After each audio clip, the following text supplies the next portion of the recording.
Assalomu alaykum. Siz Sirli dunyo podkastini tomosha qilyapsiz. Bu podkastda ilm-fan, tarix, inson va koinotdagi eng katta savollarni mutaxassislar bilan muhokama qilamiz. Yerga yaqin asteroidlarning qaysi biri haqiqatdan xavfli? Astronomlar ularning kelajakdagi yo'lini qanday hisoblaydi? Va agar bir kuni Yer bilan to'qnashishi mumkin bo'lgan asteroid aniqlansa, bugungi texnologiyalar yordamida uning harakatini o'zgartira olamizmi? Bugungi mehmonimiz O'zbekiston Respublikasi Fanlar akademiyasi qoshidagi Astronomiya instituti katta ilmiy xodimi, astronom olim Kamoliddin Ergashev. Assalomu alaykum. Kamoliddin, xush kelibsiz. Rahmat, sizga ham. Avvalambor taklifimizni qabul qilganingiz uchun katta rahmat. Asosiy mavzuga kirishimizdan oldin yaqinda yuz bergan muhim yangilik bilan sizni tabriklamoqchiman. Katta rahmat. 2026-yil 9-iyulda Xalqaro astronomiya ittifoqining kichik jismlar nomenklaturasining ishchi guruhi 2 asteroidga o'zbekistonlik 2 olimning nomini rasman tasdiqlashdi.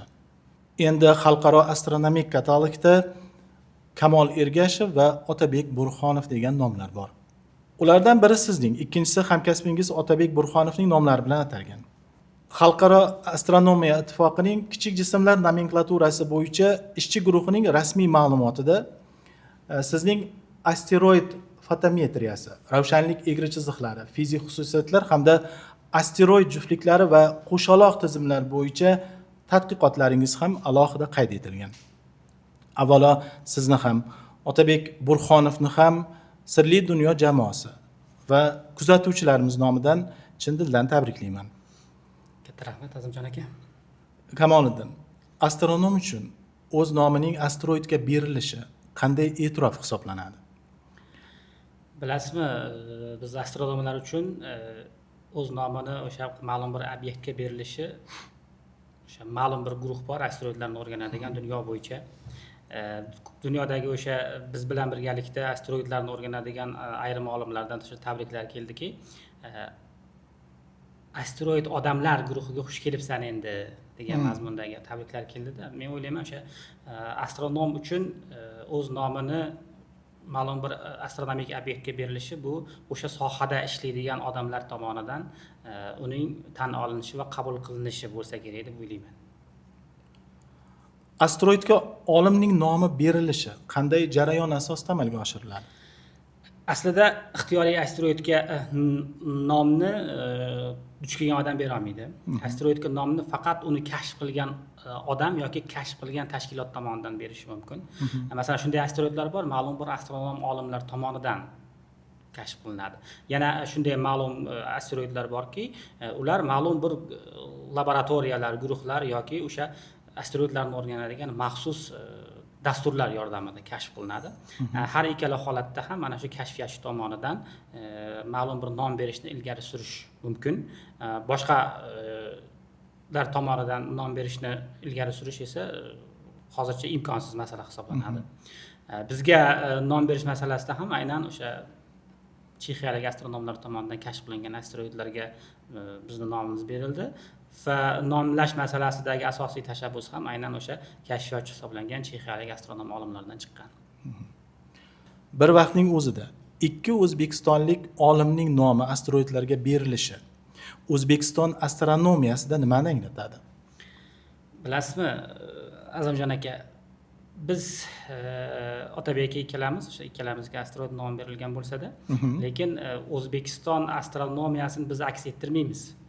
Bizdan tashqari yana yuzlab astronom olimlar bor. O'sha O'zbekistonda ma'lum bir sohalarda faoliyat olib boradigan, o'sha astronomiyani ma'lum bir yo'nalishlarda faoliyat olib boradigan yuzlab astronom olimlar mavjud va bu o'ylaymanki, mana shu ko'plab tadqiqotlardan biri hisoblayman xolos men buni. Buni mamlakatimizdagi ilmiy ishlarning xalqaro miqyosda e'tirof etilishi bilan bog'lash mumkinmi? Albatta, shunday bog'lash mumkin bo'lsa kerak. Asteroidning nomi sizdan keyin ham kataloglarda qoladi. To'g'rimi? Shunday. Buning ramziy tomoni siz uchun qanchalik muhim? Juda qiyin savollar beryapsiz. Muhimlik jihatdan oladigan bo'lsak, bu o'sha e'tiroflardan biri deb hisoblayman. Aslida bu qandaydir bir imtiyoz yoki qandaydir bir anaqa bermaydi. Bu o'sha e'tiroflardan biri hisoblanadi. Va o'ylaymanki, keyinchalik olib boradigan tadqiqotlarimizda ham ma'lum bir o'sha mas'uliyat yuklasa kerak deb hisoblayman. Kamoliddin, avvalo asteroidning o'zidan boshlasak. Asteroid qanaqa osmon jismi va u masalan kometadan nimasi bilan farq qiladi? Bilasizmi Azamjon aka, asteroidlar bu quyosh tizimimizni o'sha paydo bo'lishidagi asosiy muhim omilni o'ynaydigan sayyoralarni qurilish g'ishlari deb hisoblashimiz mumkin. Quyosh tizimini o'sha boshlang'ich bosqichlarida sayyoralar shakllanish jarayonida butun o'sha quyosh tizimi asteroidlar bilan, ya'ni bo'laklar bilan to'la bo'lgan va mana shu bo'laklarning yig'ilishi natijasida katta sayyoralar shakllanib, o'sha sayyoralar o'zlarining evolyutsiyasi davomida o'zlarining gravitatsiyasi yordamida o'z yo'llarini tozalab, asteroidlardan tozalab, hozirgi massalarini to'plab sayyoraga aylangan. Agar eng boshidan o'sha asteroidlar bo'lmaganda edi, asteroidlar yoki kometalar yoki bo'laklar bo'lmaganda edi, masalan hozirgi sayyoralarning bo'lishini, paydo bo'lishini yoki shakllanishini tasavvur qilish biroz qiyin bo'lishi mumkin edi. Shu nuqtai nazardan oladigan bo'lsak, asteroidlarni o'rganish bugungi o'sha sayyoralarimizni, quyosh tizimini evolyutsiyasini o'rganish uchun muhim ahamiyat kasb etadi.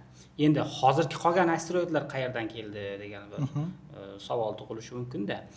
Aslida o'zi katta sayyoralar evolyutsiyasi davomida o'z gravitatsiya kuchi yordamida o'sha yo'llarni, o'z yo'llarini tozalab olgan bo'lsa, hozirgi asteroidlar qayerdan keldi degan savol tug'iladi. 18-asrning ikkinchi yarmida Titius Bode tomonidan o'sha Quyoshdan sayyoralarning uzoqligi bo'yicha ma'lum bir qonuniyat aniqlangan, empirik qonuniyat deydi bizda. Unda qonuniyatdan ma'lum bo'lishicha, Mars bilan Yupiter sayyoralari oralig'ida yana bitta sayyora bo'lishi kerak edi, lekin o'sha vaqtda bu sayyora yo'q edi, bu qonuniyatga ko'ra. Endi o'sha 18-asrda oxirida bu sayyorani topishga, izlanishga ma'lum bir guruhlar tuzildi. Astronom olimlar ma'lum bir guruhlarga birlashib o'sha sayyorani izlashni boshladilar, lekin afsuski bu sayyora topilmadi. Uni o'rnida 5-6 ta kichik gardishi ko'rinmaydigan, ya'ni o'lchamlari juda kichik bo'lgan obyektlar topildi va bu obyektlar sayyorani topilmagandan keyin, o'sha hududda sayyora topilmagandan keyin bu obyektlarga bular sayyora emas bo'lsa kerak, sayyora emas, bular ko'proq o'sha yulduzga o'xshaydigan obyektlar ekan. Chunki u vaqtda asteroid nima, kometa nima unchalik ma'lum emas edi. Bular o'sha yulduzga o'xshaydigan obyektlar bo'lsa kerak deb asteroid, ya'ni stereo yulduz, yulduzsimon asteroid yulduzsimon ma'nosini beradigan o'sha asteroid nomlanishi taklif qilinib, asteroid nom berildi. Keyinchalik astrofotografiya rivojlanishni boshlagandan keyin bu hududda juda ko'plab asteroidlar topildi. 200 dan oshiq asteroid, juda qisqa muddatlarda 200 dan oshiq obyektlar topildi va bular o'sha hududda harakatlanadigan asteroidlar kamarini hosil qildi. Keyinchalik o'sha nazariyalar tashlandiki, Yupiter bilasiz, Yupiter sayyorasi juda katta, Marsdan keyingi sayyora. Mana shu Yupiter sayyorasini gravitatsion kuchi, quvvati ta'sirida u yerda shakllanishi lozim bo'lgan bir sayyora oxirigacha shakllana olmay parchalanib ketgan va bu bo'laklar o'sha hozirgi asteroidlar belbog'ini shakllantirgan Yupiter va Mars sayyoralari shakllantirgan degan nazariyalar bor. Asteroidning o'zi nima? Asteroid bu o'sha ma'lum bir yirik sayyora bo'lib shakllana olmay qolgan kichik bo'laklar, quyosh tizimini o'sha avvalgi evolyutsiyasidan buyon hozirga qadar deyarli o'zgarmasdan yashab kelayotgan kichik bo'laklar deyishimiz mumkin. Demak, asteroidlarning hozirgi quyosh tizimida joylashishi Yupiter va Mars sayyorasi oralig'ida joylashgan. Xuddi shunday. Bilasizmi, asosiy qismi bugungi kunda 1,5 millionga yaqin, 1,5 milliondan ortiq asteroid aniqlangan bo'lsa, ularning asosiy qismi bu o'sha Mars va Yupiter sayyoralari oralig'ida joylashgan. Qolgan kichik arzimagan qismlari esa butun hudud bo'yicha tarqalgan. Masalan, Neptun orta obyektlari deydi, transneptun obyektlari, u yoqda miqdori ham bir 2000 ga yaqin obyekt aniqlangan, hozir kataloglashtirilgan yoki yer yaqinida atrofidagi harakatlanadigan obyektlar bor, kataloglashtirilgan. Lekin asosiy qismi albatta o'sha Mars va Yupiter sayyoralari oralig'ida harakatlanadi. Endi boya savol berdingiz, kometa bilan nima farqi bor buni? Agar asteroidni atrofida gaz chang buluti mavjud bo'lsa, buni biz kometa deymiz. Agar ma'lum vaqtlar o'tadiki, olaylik ma'lum bir kometa bo'ladi. Bu kometa o'zini harakat trayektoriyasi davomida har safar Quyoshga yaqinlashganida o'sha gaz chang bulutini ma'lum bir qismidan judo bo'ladi. Gaz chang buluti o'sha Quyosh shamollari bilan olib ketiladi va kometaning asosan yadrosi qoladi. Yadrosini o'zi qoladigan bo'lsa, bu endi asteroidga aylanadi. Gaz chang buluti bor kometa hisoblanadi. Gaz chang bulutiga ega bo'lmagan jism esa bu asteroid hisoblanadi. Ularning ayrimlari qanday qilib yer orbitasi yaqiniga kelib qoladi? Bu juda yaxshi savol. Hozirgi zamonaviy astronomiyaning eng dolzarb savollaridan biri ham shu. Agar asteroidlarning katta qismi o'sha olaylik gipotetik bir sayyoraning Mars va Yupiter oralig'idagi halokatidan, ya'ni parchalanishidan hosil bo'lgan bo'lsa, yer atrofida bugungi kunda harakatlanadigan 40 mingta yerga yaqinlashuvchi obyekt qayerdan keldi degan savol tug'ilishi bu tabiiy. Bilasizmi, avval boshida mana shu hududda ham qandaydir bir jarayonlar bo'lgandir yoki gravitatsiya tufayli bu yerga kelib qolganmikin degan bir qator qarashlar bor edi, lekin keyinchalik ma'lum bo'lishicha o'sha asteroidlar ham quyosh nurining ta'sirida migratsiya qilish xususiyatiga ega ekan. Tadqiqotlardan ma'lum bo'lyaptiki, ma'lum bir termal effektlar asteroidning yuzasini noto'g'ri qizdirish tufayli asteroidni yoki tormozlashi mumkin yoki qo'shimcha tezlik berib uni tezlashtirishi mumkin.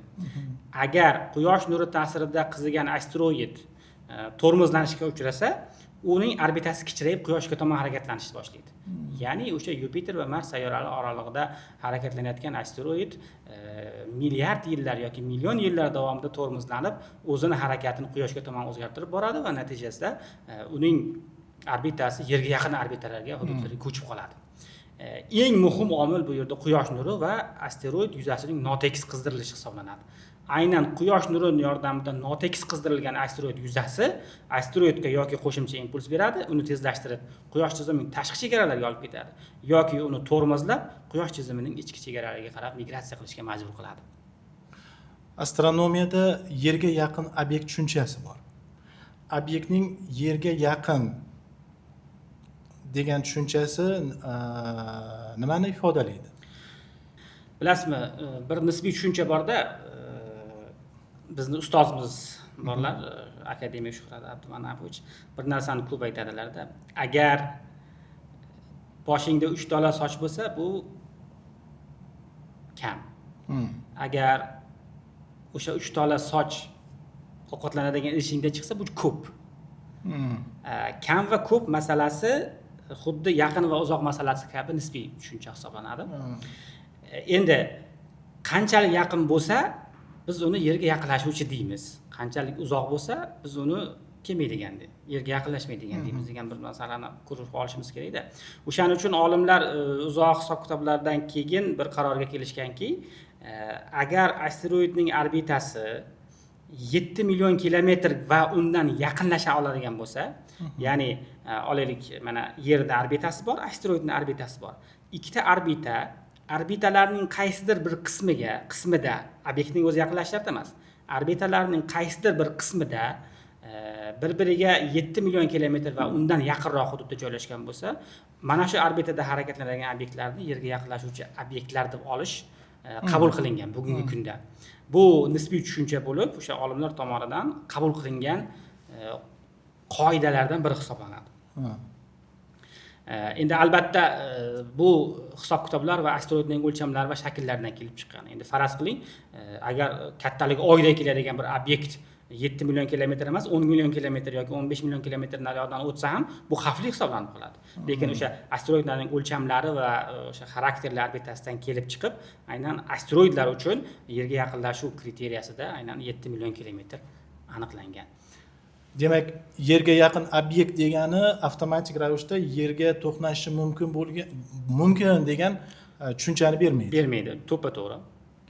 Unda astronomlar qaysi xususiyatlariga ko'ra asteroidlarni potensial xavfli deb hisoblashadi? Xo'sh, Potensial xavfli deb hisoblash uchun ma'lum bir kriteriyalar bor. Ulardan eng yaxshi o'rganiladigani bu ma'lum bir shkalalar, xavflilikni ma'lum bir shkalalarga bo'lib bergan xavflilikning xalqaro Turin shkalasi deydi. Mana yer qimirlaganda biz Richter shkalasida o'lchaymiz ballarda. Turin shkalasida ham xavflilikning xalqaro Turin shkalasida ham xuddi ballarda o'lchanadi, o'sha 9 balgacha.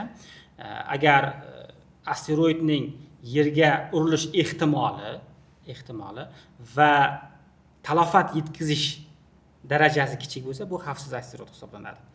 Agar endi uning yerga urilish ehtimolligi oshib borgan sari va talafot yetkazish ehtimolligi ham oshib borgan sari, mana shu ikkita omilning ortib borishi bilan unga beriladigan xavflilik bali ham oshib boraveradi. Mana shu shkalaga solinganda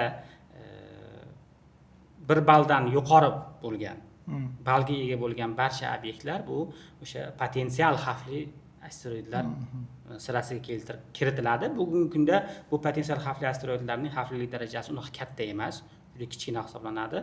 Eng katta xavflilikka ega bo'lgan obyektimizni ham xavflilik xalqaro Turin shkalasi bo'yicha 4 balga teng bo'lgan xavflilikka ega.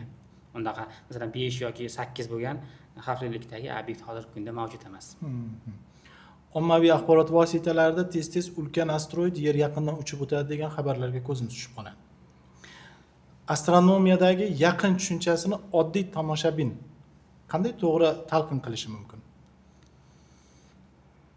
Men solishtirish uchun aytaman, o'zi kriteriya bo'yicha yerga yaqinlashuvchi asteroid yerga yaqinlashuvchi bo'lish uchun kamida 7 million kilometr masofadan o'tishi kerak orbitani ma'lum bir qismida.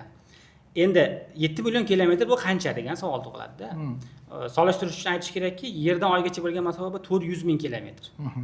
400 ming kilometr, 2 baravari 800 ming kilometr bo'ladi. 1 million kilometrga yetmaydi shunda. 7 million kilometrda endi o'zimiz tasavvur qilishimiz mumkin. Bu yer bilan oydagi masofadan 20 baravar deyarli olis masofa hisoblanadi. Agar lekin umuman astronomik nuqtai nazardan oladigan bo'lsak ham, mana shuncha uzoq masofadan obyekt o'tishi ham yer uchun potensial xavf tug'dirishi mumkin. Meteorit degan tushunchalarni ham, so'zlarni ham ko'pincha biz asteroid bilan aralashtiriladi-da. Ularni qisqacha qilib farqli tomonlarini tushuntirib bersangiz. Meteoroid va meteorit tushunchalarida, ayniqsa meteoroid tushunchasida biroz chalkashliklar bor, chunki o'sha hozirgi postsovet hududlarida boshqa kriteriyalar qabul qilingan yoki NASAning va boshqa Yevropa mamlakatlaridagi ilmiy bazalarida boshqa kriteriyalar qabul qilingan. Umuman olganda soddaroq qilib tushuntiradigan bo'lsak, bugungi kunda o'sha deyarli hammasini asteroid deb olib, o'lchami 30 metrdan kichkina bo'lganlarini meteoroid deyish imkoniyatiga egamiz. Endi agar bu meteoroid o'lchami qanday bo'lishidan qat'iy nazar, atmosferaga kirib kelsa va atmosferada portlasa, bu balet deb nomlanadi. Agar atmosferadan portlamasdan o'tadigan bo'lsa, buni o'sha yerga tushadigan qoldiqlarini meteorit deyishimiz mumkin. Tushunarli. Endi yana bir turi borki, bularni juda kichik mikrometeorit deydi. Bu juda kichik bo'laklar, o'sha o'lchami santimetr va undan kichkina bo'lgan kichik bo'laklar, bular oqimlar tarzida, ya'ni ma'lum bir kometalarning orqasidan qoladigan o'sha gazchang buluti evaziga hosil bo'ladigan oqimlar. Mana yaqinda 12-avgustda ham o'sha Persey yulduzlar turkumidan keladigan meteor oqimidan o'tdi yer.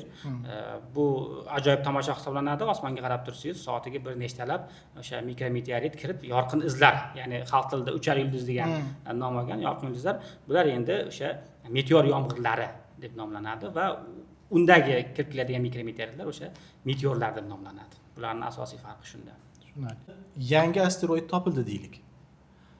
Teleskopda u ko'pincha batafsil ko'rinadigan katta tosh emas. Albatta. Juda kichik nuqtaviy obyekt sifatida qayd etiladi. Shu kuzatuvlardan uning orbitasi qanday aniqlanadi va yillar o'tib qayerda bo'lishi qanday hisoblanadi? Bilasizmi, asteroidning orbitasini aniqlash uchun avval uni o'zini topib olishimiz kerak. O'zini topib olishimiz uchun uni bitta xususiyati bor.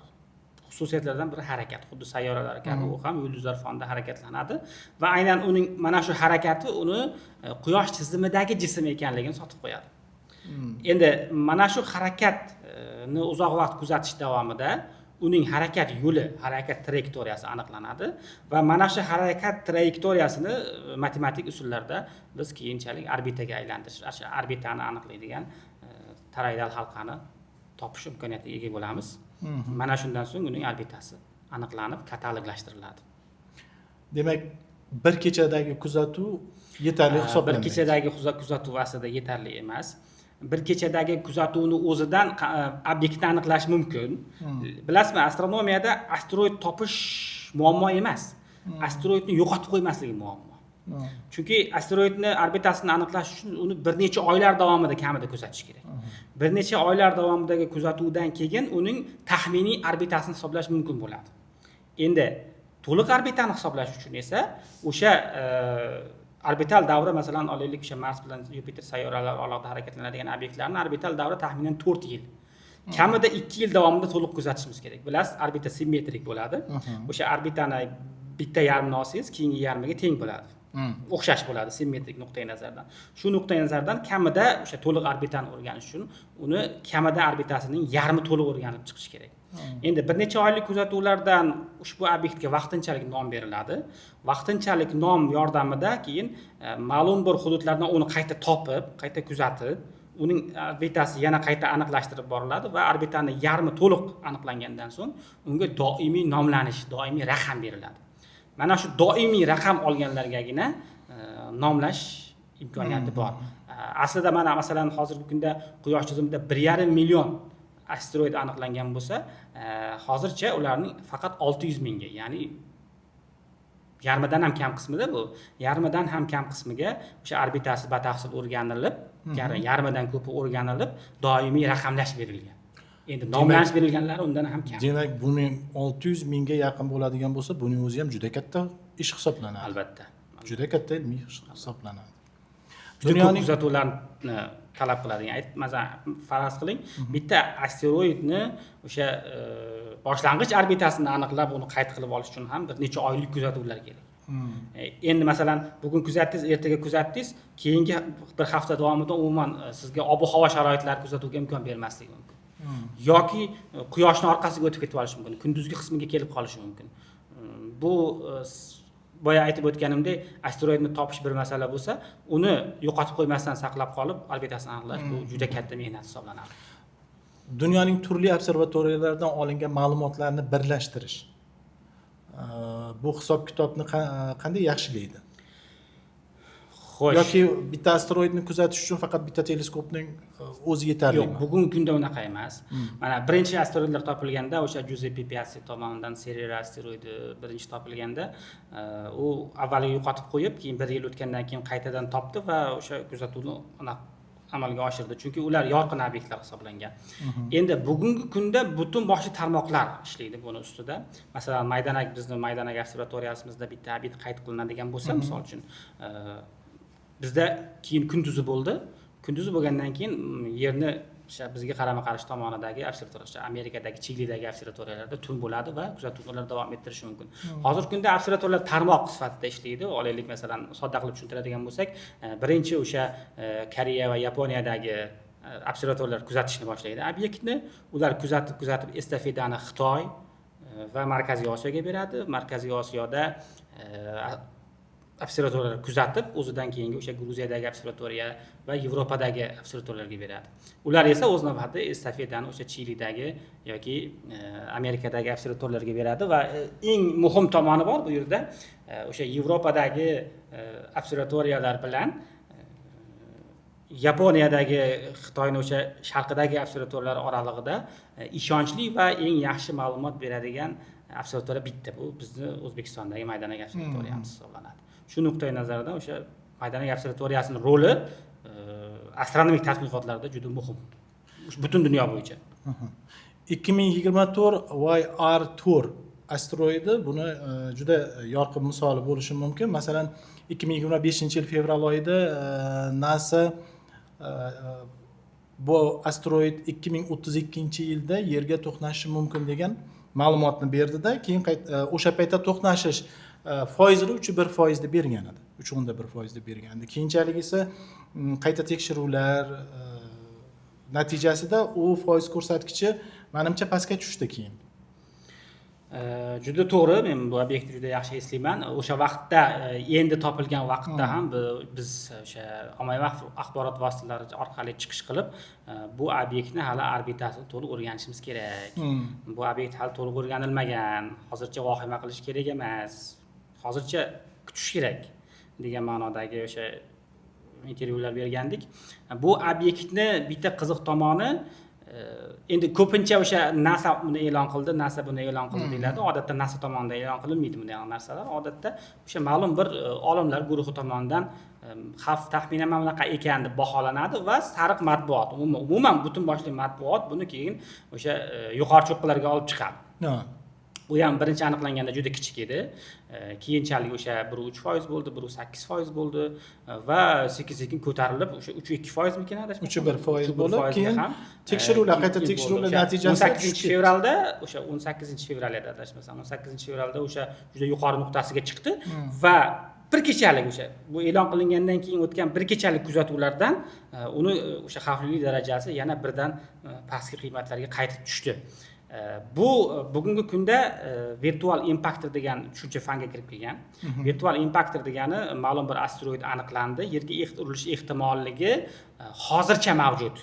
Ya'ni hozircha mavjud degani uni hali orbitasi to'liq o'rganilmagan, xavflilik darajasi hali to'liq o'rganilmagan, yer bilan to'qnash ehtimolligi hali to'liq o'rganilmagan, lekin bizda bor mavjud materiallar, kuzatuv materiallari, kuzatuv ma'lumotlarini interpretatsiyalash ma'lum bir o'sha yer bilan to'qnash halqasini namoyish qilishi mumkin. Lekin bu ma'lumot to'liqsizligi tufayli hali uni ma'lum bir xavf sifatida baholash imkonini bermaydi. O'shaning uchun ham bu haqiqiy xavf emas, virtual impactor, ya'ni virtual xavf deb baholab turiladi. Masalan, 2024 YR4 ham aynan mana shuni yorqin misol hisoblanadi. Keyinchalik o'sha hammaning xabari bor, keyinchalik yer bilan to'qnash ehtimolligi istisno qilindi, o'sha 1000dan 8, 1000dan 4% ga pasayib ketdi. Xavf tug'dirmaydi. Va hozirgi kunda uni yergadan emas, oyga urilish ehtimolligi adashmasam 3.2% atrofiga baholanyapti. 2032-yilga borib olaylik, agar oyga uriladigan bo'lsa, 3.2% aslida unaqa ko'p emas. To'g'ri, astronomik nuqtai nazardan bu juda katta anaqa. Lekin matematik nuqtai nazardan bu 3.2% juda kam urilish ehtimolligini men o'ylamayman 2032 aniq ko'ramiz deb. Agar mabodo uriladigan bo'lsa ham olaylik, yerdan qaraganda yaxshi tomosha bo'ladi.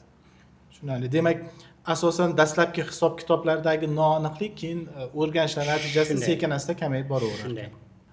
Shunday ekan, ertaga yangi asteroid topildi, uning yerga urilish ehtimoli 1% ni tashkil qiladi degan ma'lumot paydo bo'lsa, bunga ilmiy nuqtai nazardan qanday munosabatda bo'lish kerak?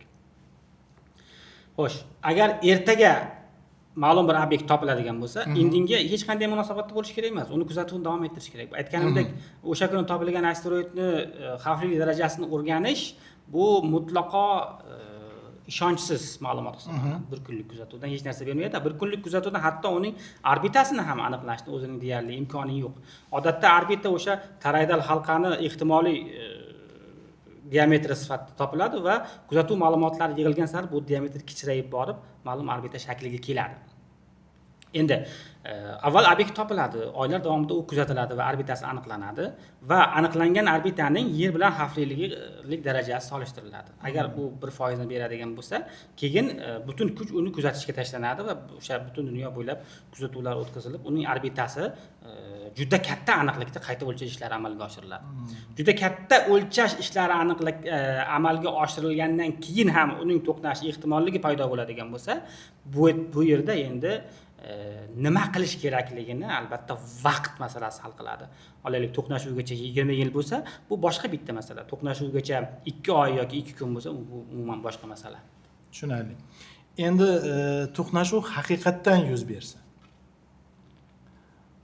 oqibat haqida gaplashsak. O'sha to'qnashuv haqiqatdan yuz bersa, uning oqibati haqida gaplashsak. Bir necha hali hech qanday chora ko'rmadik, yuz berdi misol uchun. Nima bo'ladi? Yo'q, masalan, bir necha 10 metrlik asteroid bilan 1 kilometrlik asteroidning yer uchun xavfi qanday farq qiladi demoqchiman. Bu yerda o'sha biz bilamiz, 1 metrlik asteroid bilan 10 metrlik asteroidning farqi nihoyatda katta. Yoki kilometrlik. Sababi 1 metrlik asteroid olaylik bitta katta qutidek keladigan bo'lsa, qutidek yoki o'sha stoldek keladigan bo'lsa, 10 metrlik asteroid bitta katta zdaniyada keladi. Bu juda katta. O'sha uni massasi ham, uning o'lchamlari ham o'sha o'lchamni kubiga proporsional ravishda oshib ketadi. Endi masalan oladigan men misol uchun odamlarda tushuncha hosil bo'lishini aytishim kerakki, mana masalan 2013-yilda Chelyabinskga kelib urilgan meteorit bo'lagini olaylik. Uni o'lchamlari 20-25 metr atrofida baholangan. U o'sha Chebarkulga tushgan meteorit anaqada portladi, atmosferaning yuqori qatlamida portladi va o'sha paytda Rossiya iqtisodiyotiga 1 milliard rubl miqdorida zarar keltirdi. O'sha mingdan oshiq odam jarohatlanib, jabrlanib, o'sha oynalar, asosan oynalar siniqlaridan jabrlanib, shifoxonalarga yotqizildi. Buni o'sha bir necha atom bombasiga teng kuchlarga portlashni amalga oshirildi bu atmosferaning yuqori qatlamida. Endi uni o'lchamlari atigi olaylik 15-20 yoki men 30 metr bo'lganiga ishonmayman. Xo'p, endi Apophis degan asteroid bor. O'lchami 350 metr. O'sha uni xavflilik darajasi bir paytlar yuqori baholanganligi uchun juda aniq hisob-kitoblar amalga oshirilgan. Agar o'sha obyekt uriladigan bo'lsa, uni xavflilik chizig'i aniq hisoblangan. Xavflilik chizig'i o'sha Qozog'istonning shimoliy qismidan boshlanib, Xitoy orqali Janubi-sharqiy Osiyoga chiziq tosilsa, mana shu chiziq bu asteroidning xavflilik chizig'i, o'sha to'qnashuv chizig'i, ehtimoliy to'qnashuv chizig'i hisoblanadi. Endi bu 350 metrlik asteroid agar ma'lum bir hududga uriladigan bo'lsa, bu 350 metrlik asteroid tushgan joyda chuqurligi, diametri 5 kilometrlik krater hosil bo'ladi. Taraf tasavvur qiling, bizdagi o'sha tog'larning ham eng balandi taxminan shu 5 kilometr atrofida bo'lsa kerak. Shunaqa 5 kilometr diametrdagi chuqurlikdagi krater hosil bo'ladi va 300 kilometr diametrdagi butun joyni yerda yuzidan supurib tashlaydi. Endi tasavvur qiling, mana 25-30 metr atrofidagi bitta bolid kelib atmosferaning yuqori qismiga portladi va o'sha yuzlab binolarning oynasini sindirgan bo'lsa, endi butun boshli mintaqani bu 300 kilometr diametrdagi hududni supurib tashlab, bu juda nihoyatda katta mintaqa. Uning ichida bir necha shaharlar, ayniqsa aholi zich joylashgan hududlarda bir necha shaharlar joylashishi mumkin. Kichikroq bir davlat hududi ham hisoblanadi. Davlat hududi ham hisoblashi mumkin. Mana shunday katta hududni tekislab yer bilan supurib tashlashi va undan keyingi hududlarni esa o'sha yer qimirlashlari va zarb to'lqini orqali juda katta talofatlar yetkazishi mumkin. Shu nuqtai nazardan 1 kilometrli va 1 metrli va 1 kilometrli obyektni orasidagi farq nihoyatda katta. Olaylik, agar o'lchamlar o'sha 10 kilometr yoki undan yuqori bo'ladigan bo'lsa, butun yer yuzidagi o'sha global hayotni ham xavf ostiga qo'yish ehtimoli bor. Yer atmosferasi kichikroq, aytaylik, o'sha kosmik jismlardan bizni ma'lum darajada himoya qiladi. Albatta. Mana shu himoya qanday ishlaydi? Bu himoya asosan atmosferamizdagi kislorod hisobiga ishlaydi. Yerga juda katta tezlikda, o'sha kosmik tezlikda kirib kelgan, yerga aslida har yili minglab tonna meteor yomg'irlari yog'adi. Jismlar kirib keladi. Mana shu kirib keladigan jismlar kosmik tezlikda kirib kelganligi uchun atmosferaning yuqori qatlamlarida kuchli ishqalanishga uchrab, mana shu ishqalanish tufayli yonib ketadi va yer yuziga kirib kelmaydi. Bizning atmosferamiz asosiy himoya qalqonimiz hisoblanadi. Ikkita narsadan. Birinchisi bu o'sha meteor yomg'irlari va kichik asteroid bo'laklari bo'lsa, ikkinchisi o'sha quyosh nuri tomonidan keladigan zararli nurlanishlar. Mana shu ikkalasidan asosiy qalqonimiz atmosfera. Odamlar asteroid haqida gapirganda ko'pincha dinozavrlarning yo'q bo'lib ketishiga sabab bo'lgan hajmdagi, kattalikdagi asteroidlarni tasavvur qilishadi-da. Amaliy sayyoraviy mudofaa nuqtai nazaridan bugun astronomlarni qaysi o'lchamdagi obyektlar ko'proq qiziqtiradi? Juda yaxshi savol bo'ldi. Butun global o'zgarishlarga va o'sha global hayotga katta ta'sir qiladigan obyektlar o'sha 10 kilometr va undan bo'lgan katta bo'lgan obyektlarning yerga urilishi ehtimoli hisoblanadi. Bunday o'sha 65 million yillar avval ham o'sha Yucatan yarim oroliga tushgan faraziy asteroidni o'lchami 10 kilometr bo'lgan edi. Endi bir narsani hisobga olishimiz kerak. Bugungi kunda insoniyat nafaqat butun global iqlim yoki ma'lum bir mintaqa va ma'lum bir davlat uchun ham dagi o'zgarishlarni ham xohlamaydi. Ya'ni o'sha o'zgarishlar degan nima? Masalan, falokatlarni, talofatlarni xohlamaydi. Bugungi kunda boya yuqorida aytib o'tdik, Chelyabinsk meteorini 25-30 metr atrofidagi obyekt iqtisodga shunchalik katta zarar yetkazdi. endi haqiqiy global xavf sifatida ko'rilishi mumkin bo'lgan, ya'ni ma'lum bir kontinentni yoki ma'lum bir davlatga juda katta ziyon yetkazishi mumkin bo'lgan obyekt hozir o'lchami sifatida 140 metr tanlangan. 140 metr va undan katta bo'lgan obyektlarni qat'iy o'rganib olish hozirgi kunda amalga oshirilyapti.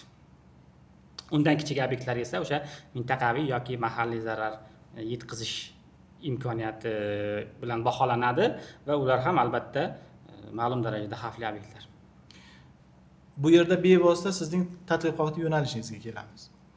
Asteroid teleskopda nuqta sifatida ko'rinishi mumkin, lekin asteroidning o'z o'qi atrofida aylanishini aniqlash mumkin.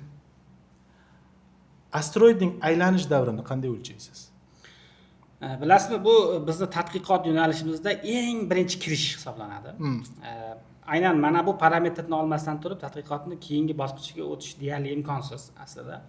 Biz teleskopdan qaraganimizda, masalan, ko'pincha illyustrativ rasmlarda ko'rinadiki, ma'lum bir tosh, toshda aylanib turganini ko'ribdi va tomosha qilib uni taxminan davrini o'lchashingiz mumkin deb taassurot qoldiradi-da. Lekin aslida teleskopga u shunchaki juda kichik. Olaylik, yulduzlar juda katta ko'rinadi teleskopda, lekin asteroid juda kichik nuqta sifatida tasvirlanib hosil bo'ladi va bu nuqtani biz yorqinligini o'lchab boramiz. Yorqinligini o'lchab boramiz. Illyustrativ ko'rsatsa bo'ladimi? Yorqinligini o'lchab borganimizda bu obyektni o'sha kattaroq yuzasidan quyosh nurining qaytishi bor. Kichikroq yuzasidan quyosh nurining qaytishi bor. Aylanishi davomida albatta u noto'g'ri shaklda, shar shaklida bo'lmaydi. Ko'pincha asteroidlarning katta qismi asosan noto'g'ri shakllarda, ya'ni kartoshkasimon, uzunchoq yoki boshqa bir shaklda bo'lishi mumkin. Aynan mana shu aylanish davomida quyosh nurini o'zidan aks ettiradi. Asteroid o'zidan nur chiqarmaganligi sababli faqat undan quyosh nurini aksini ko'rishimiz mumkin. Quyosh nuri aks etib qaytadi va asteroid aylanishi davomida ma'lum bir vaqtda o'zining kattaroq yuzasi bilan quyosh nurini aks ettiradi. Ma'lum bir vaqtda esa o'zining kichikroq yuzasi bilan quyosh nurini aks ettiradi. Aynan mana shu tufayli biz agar o'sha juda kichik yorqin nuqtani yorqinlik o'zgarishini, ya'ni undan kelayotgan nur oqimining miqyosini o'lchab tursak, bizda ma'lum bir olaylik o'sha davriy tebranishlar hosil bo'ladi yorqinlikda. Endi mana shu davriy yorqinlik tebranishlarini bizda Fourier analizi deydi, matematik usullar orqali tahlil qilsak, uning o'z o'qi atrofida aylanishini topish imkoniyatiga ega bo'lamiz. Endi astronomiyaga qiziqadiganlar ko'pincha aytadi-da menga, sizlarning ishinglar yaxshi, zo'r osmon rasmlarini olasizlar. Aslida zo'r osmon rasmlari, bu galaktikalar va hokazo bular asosan havaskor astronomlar tomonidan olinadi, lekin professional astronom bilan shug'ullanadiganlar juda zerikarli tasvirlar oladi. Boyaga aytganimdek, faqat yorqin nuqta olinadi. Bu oddiy odam uchun bu qanaqadir bir nima deydi, zerikarli bo'lib tuyulishi mumkin. Va uzoq muddat davomida aynan mana shu kichik yorqin nuqtani biz davriy yorqinlik o'zgarishlarini o'lchab boramiz. Asteroid yorqinligining vaqt davomida o'zgarishi yordamida o'sha asteroidning o'lchamini yoki bo'lmasam hajmini ham aniqlash mumkinmi? Bilasizmi, agar asteroidning orbitasi aniq bo'lsa, uning quyoshdan uzoqligi ham aniq. Quyoshni qancha nur chiqarishini bilamiz biz taxminan. Endi quyoshning nurlanishi ma'lum, masofa ma'lum. Undan qaytib kelayotgan nurni o'lchasak, quyoshni qancha qismini u qaytaryapti. Demak, quyosh nuri qaytayotgan yuzani o'lchash imkoniyatiga egamiz biz. Endi yuzani aniqlash imkoniyatiga egamiz. Demak, mana quyosh nuri mana buncha yuzadan qaytyapti hozir. Endi yuzani aniqlasak, bitta yuzani aniqlasak, yuzaning o'zgarishlarini simulyatsiya qilish orqali butun asteroidning shaklini aniqlash imkoniyatiga ega bo'lamiz. Endi butun asteroidning shakli aniqlangandan keyin o'sha yuzani aniqlasak, uning o'lchamlari kelib chiqadi-yu. O'lchamlari kelib chiqqandan keyin biz butun asteroidlar bilan taqqoslash yordamida uning o'rtacha zichligi, hozirgi kunda butun quyosh tizimida asteroidlarning o'rtacha zichligi 2 gram santimetr kub, ya'ni 1 santimetrga 1 santimetrlik kubni oladigan, kesib oladigan bo'lsak, uning og'irligi taxminan 2 gram, ya'ni suvni o'rtacha zichligidan 2 barobar og'irroq. Asteroidlarning zichligi kattaroq shu nuqtai nazardan o'lcham aniqlanadigan bo'lsa, o'sha zichlikni qo'llash orqali, to'g'ri, ma'lum bir asteroidlar zichroq, ma'lum bir asteroidlar yoki boshqa charoq bo'lishi mumkin, lekin umuman olganda, masalan, insonni oladigan bo'lsak, insonni o'sha o'lchami 70 kilogramm deb qabul qilingan bo'lsa, hech qaysi odam olaylik faqat mana shu o'lchamda qotib qolmaydi, 70 kilogramm yoki 170 bo'yida qotib qolmaydi. Odamlar turfa xil, lekin inson deganda o'sha bizning xayolimizga darhol o'sha 170 ga 70 kilogrammlik obyekt keladi, o'sha jonzot keladi. Xuddi shunday asteroidlarga ham mana shu usulni qo'llash orqali ularning massasini aniqlash imkoniyatiga ega bo'lamiz. Tushunarli. Siz qo'shaloq asteroid tizimlarini ham tadqiq qilasiz. Endi avvalo qo'shaloq asteroid tizimlari deganda nimani tushunamiz? Xo'p, qo'shaloq asteroidlar. Boya esingizda bo'lsa suhbatimizni boshida bir narsani aytib o'tdim. Asteroidlar quyosh nuri ta'sirida migratsiya qilish xususiyatiga ega. Bu o'sha Yarkovskiy effekti deyiladi. Mana shu nazariyani o'sha oldinga surgan olimning sharafiga. Endi yana bitta effekt bor o'sha quyosh nurini. Yana bitta effekti bor. Noto'g'ri qizish orqali nafaqat qo'shimcha tezlanish, balki o'z o'qi atrofidagi aylanish davrini ham o'zgartirish imkoniyati bor bu yo'lda. Qo'shimcha tezlanish shunday ta'sir qiladiki, ma'lum bir tezlikda aylanadigan asteroid yoki tezroq aylanishni boshlashi mumkin o'sha million yillar davomidagi kichik impuls bilan, yoki sekinroq aylanishni boshlashi mumkin. Endi agar jarayon tezlashishga qarab ketadigan bo'lsa, million yillar davomida u tezlashib, olaylik o'rtacha 10 soatda bir marta aylanadigan asteroid quyosh nuri ta'sirida o'z aylanishini tezlashtirib, bir necha million yoki bir necha 100 million yildan keyin olaylik 2-2,5 soatga qadar qisqarib, uni davomida tezroq aylanishni boshlashi mumkin. Endi asteroidlar yuqorida aytib o'tdik, zichligi kichik, bir-biriga u qadar kuchli bog'lanmagan obyektlar hisoblanadi va markazdan qochma kuch bor. Bir narsani qattiq aylantirsangiz, u sochilib ketishi mumkin-ku. Juda tez aylanish natijasida bu parchalanib ketish xususiyatiga ega. Endi ikkita sabab bilan, bu uchta sabab bilan parchalanib ketish mumkin. Birinchi sabab bu o'sha hozirgi kunda eng ko'p o'rganilayotgan, eng ko'p tasdiqlanayotgan aynan quyosh nurining ta'sirida Yorp effekti deydi bu narsani. O'sha Yorp effektining ta'sirida parchalanish. Ikkinchisi, kattaroq sayyoralarni gravitatsion maydonidan yaqinroq joydan o'tayotganda o'sha gravitatsion to'lqinlar, to'lqin deyish noto'g'ri, buni o'sha ruschada priliv deydi. O'sha gravitatsion ta'sirlar ta'sirida parchalanish bor va to'qnashuvlar ta'sirida parchalanish bor. Har qanday usulda, qaysi bir usulda parchalanishdan qat'iy nazar, mana bu to'qnashib parchalangandan keyin uni ham o'zining gravitatsiyasi bor va kattaroq parcha kichikroq parchani o'zining gravitatsion maydonida tutib qoladi va o'z yo'ldoshiga ega bo'lib qoladi. Demak, bu yerda qo'shaloq asteroid deganda ikkinchi asteroid, ya'ni yo'ldoshi o'zidan ajralib chiqqan bo'lishi mumkin. To'ppa-to'g'ri. Ko'p holatda, juda ko'p holatda o'zidan ajralib chiqqan bo'ladi. Mana bular endi qo'shaloq asteroidlar deyiladi. Endi biz bu qo'shaloq asteroidni qanday aniqlaymiz degan savol tug'ilishi mumkin-da. Biz o'sha yorqinlik o'zgarishlarini qarab turamiz. Yorqinlik o'zgarishlarini qarab o'sha shaklini aniqlab olganimizdan keyin shaklga tegishli bo'lmagan yana bitta xiralashish aniqlanishi mumkin. Bu nimani anglatadi? O'sha yo'ldosh o'sha asteroidni quyosh bilan orasini to'sib o'tyapti. Xuddi yer tutilishi kabi asteroid tutilishi ham bu yerda yuz beradi.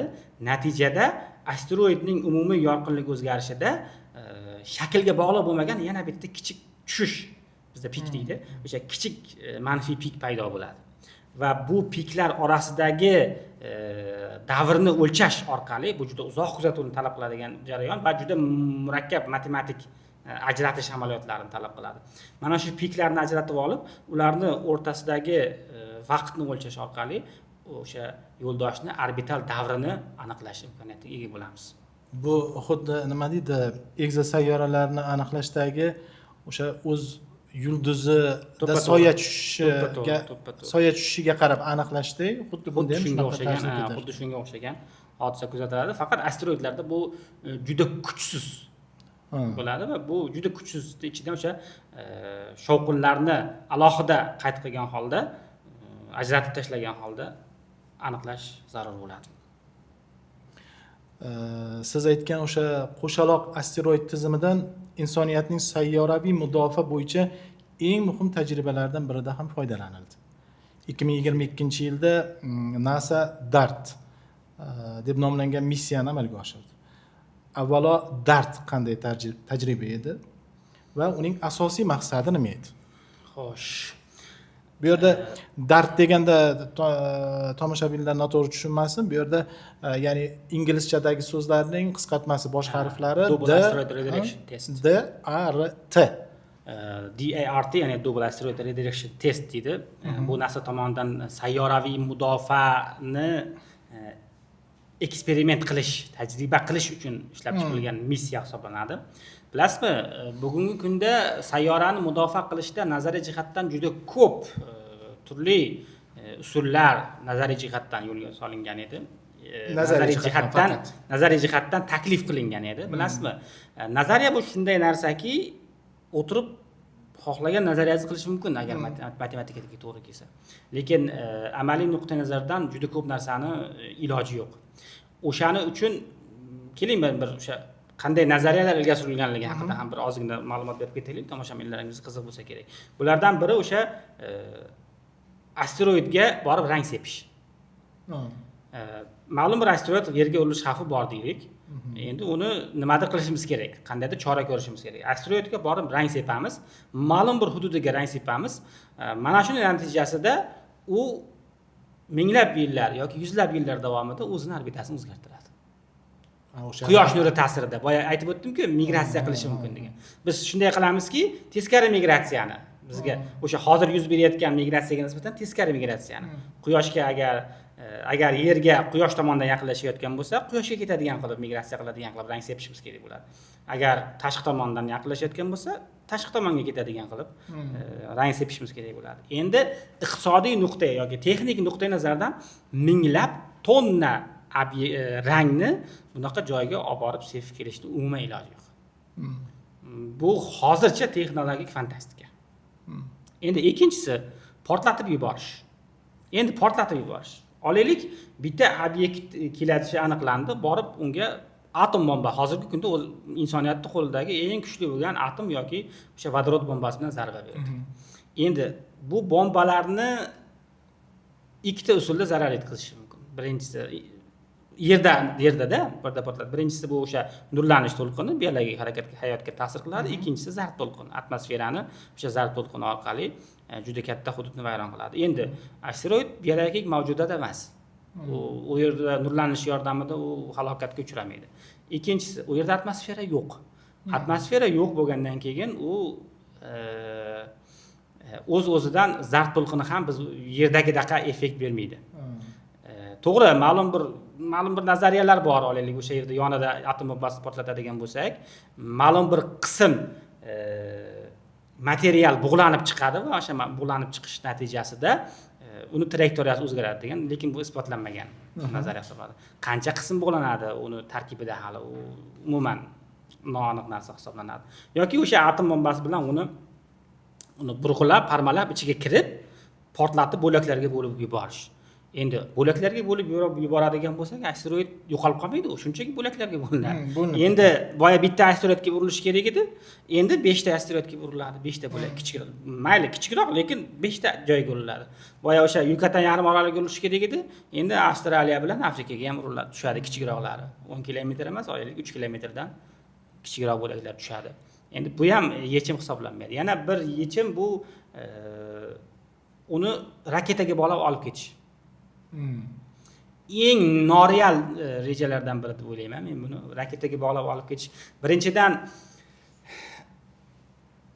asteroidga yetib olish uchun bir necha yillab uchish kerak. O'zi birinchi o'sha kosmik tezlikka yetib olgandan keyin asteroid anaqani raketani bakida arzimagan yoqilg'i qoladi, manevrga mos.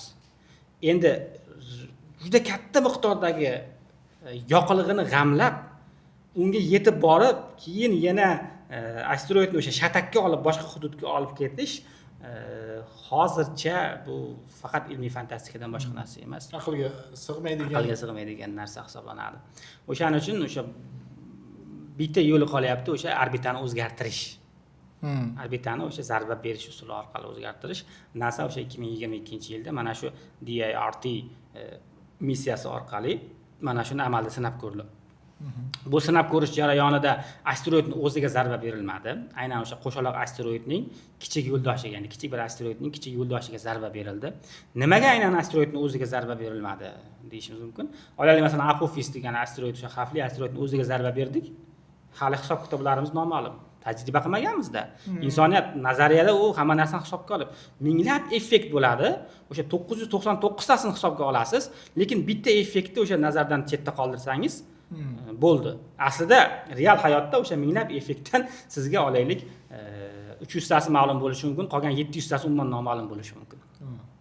Shu nuqtai nazardan o'sha xavfli asteroidning o'ziga zarba berish hozircha xavfli hisoblanganligi uchun uning kelajakdagi natijasi nima bo'lishini bilish imkoniyati bo'lmaganligi uchun kichik asteroidning kichik yo'ldoshiga zarba berildi.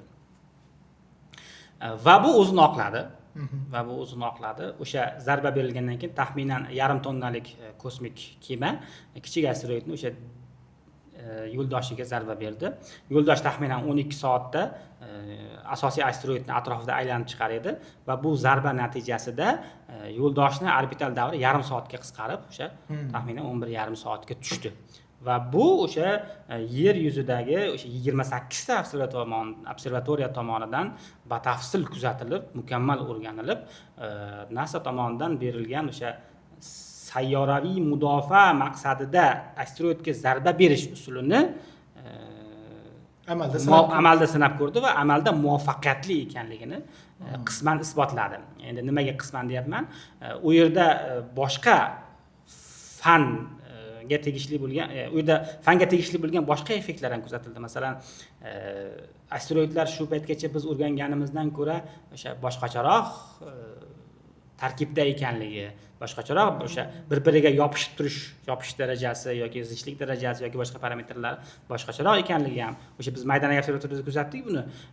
To'qnashuvdan keyin juda katta chang buluti ajralib chiqdi. O'sha hisob-kitoblarga qaraganda ham bir necha barobar ko'p miqdordagi chang buluti ajralib chiqdi va o'sha o'lchashimiz kerak bo'lgan anaqani tutilish jarayonlarini qisman to'sib qo'ydi ham.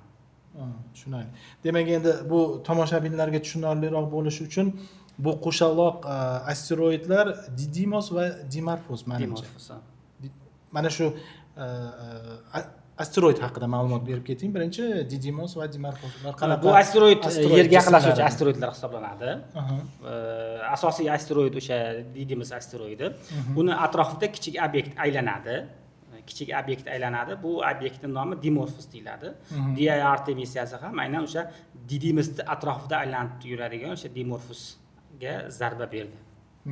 Demak, hajmi ularniki biri 160 metr, ikkinchisi kattasi esa kichikroq. Undan kattaroq. Matematikasi esimda yo'q hozir. 780 metr. Matematikasi esimda tashkil qiladi. Xo'p, Didymos ham, Dimorphos ham yer bilan to'qnash xavfini tug'dirmagan. Yo'q, aslida tug'dirmagan. Yerga shunchaki yaqinlashuvchi. Unda tajriba nega aynan shu tizimda amalga oshirildi? Bilasizmi?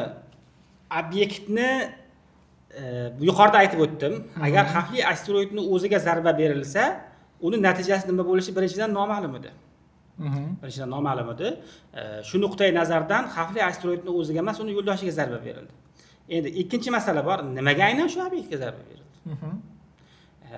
Endi ko'pchilik o'ylaydiki, mana yerdan uchib chiqasan, shu Marsni mo'ljallaysan-da, Marsga qarab yetib olasan deydi-da. Yo'q, aslida unaqa emas. Chunki koinotda to'g'ri chiziqli harakat yo'q. Koinot bu egri chiziqli harakat makoni hisoblanadi. Bitta obyektga yetib borish uchun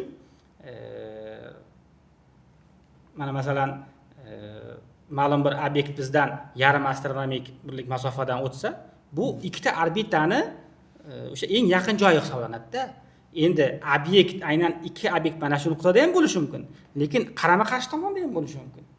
Bu degani o'zi bir necha barobar uzoq masofaga ketib qoldi bu obyekt degani. U tomonida hech qachon yetib bormasligimiz ham mumkin. Yetib bora olmasligimiz ham mumkin. Shu nuqtai nazardan o'sha yerga yaqinlashadigan obyektlarni o'rganib, ma'lum bir vaqtda, ma'lum bir hududdan o'tadigan obyektlar saralab olingan, aynan qo'shaloq obyektlarning ichidan. Bundan tashqari uni o'rganilganlik darajasi bor. Endi tasavvur qiling, bir obyekt bor, uni o'sha yo'ldoshi hali yaxshi o'rganilmagan.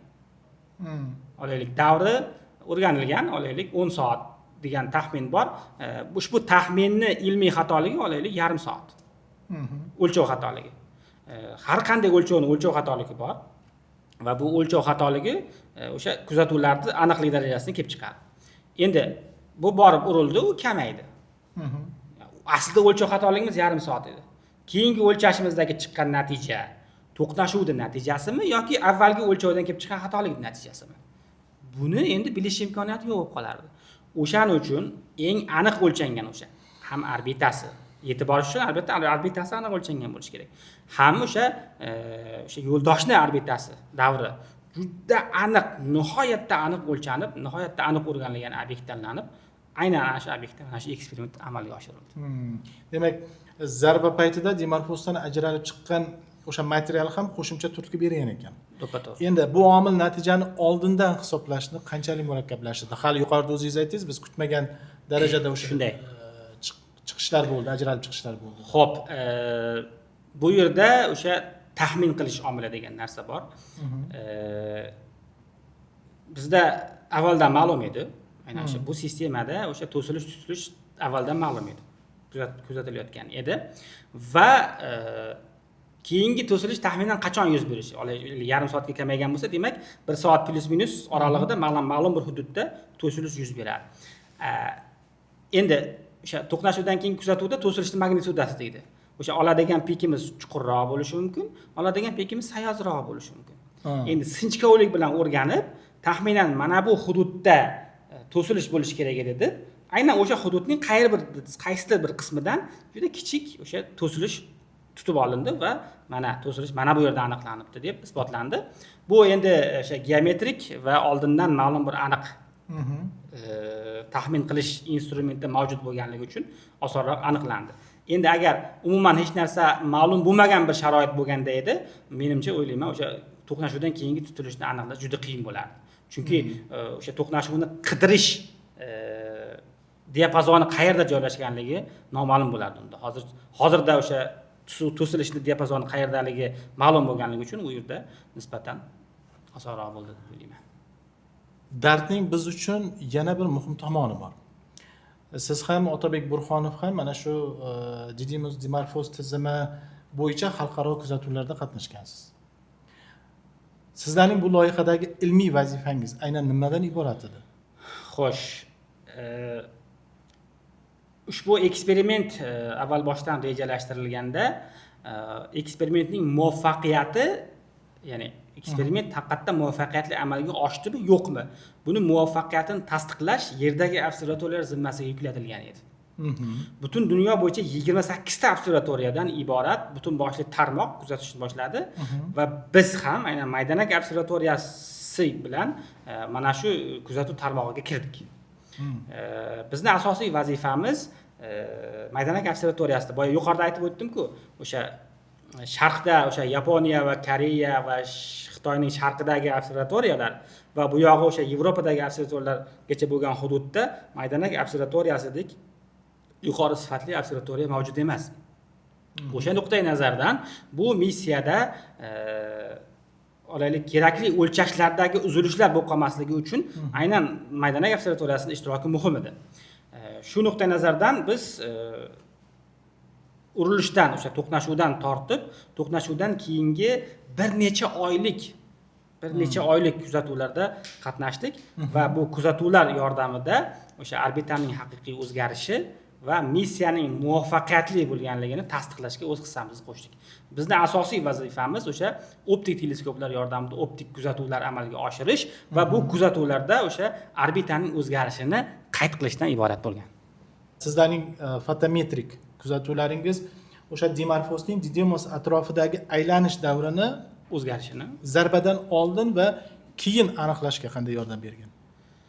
Ya'ni 12 soatda dastlabda, keyin zarbadan keyin u yana yarim soatga qisqardi aylanish davri deyapsiz-ku. Mana shu zarbadan oldingi aylanish davri va zarbadan keyingi aylanish davrini aniqlashga qanday yordam bergan? Zarbadan oldin aynan sizlarning kuzatuvlaring qanday yordam bergan? Zarbadan oldin bu asteroid tizimidagi o'sha orbital aylanish davri, yo'ldoshning orbital aylanish davri juda yuqorida aytib o'tdim, juda katta aniqlikda o'lchangan edi. O'shaning uchun asosiy e'tibor zarbadan keyingi o'lchovlarga qaratilgan. Boya yuqorida aytib o'tganimdek, o'sha bizning observatoriya sharq va o'sha g'arb o'rtasidagi asosiy o'sha ma'lumot beradigan punkt hisoblanadi. Mana shu punkt ni sharofati bilan o'sha kuzatuvlarni uzluksizligi ta'minlandi birinchidan. Ikkinchidan kuzatuvlarga juda qattiq talablar qo'yilgan edi. Biz 3 ta teleskopga kuzatgan bo'lsak, faqat bitta teleskopning ma'lumotlari, uni ham bir qismi olindi.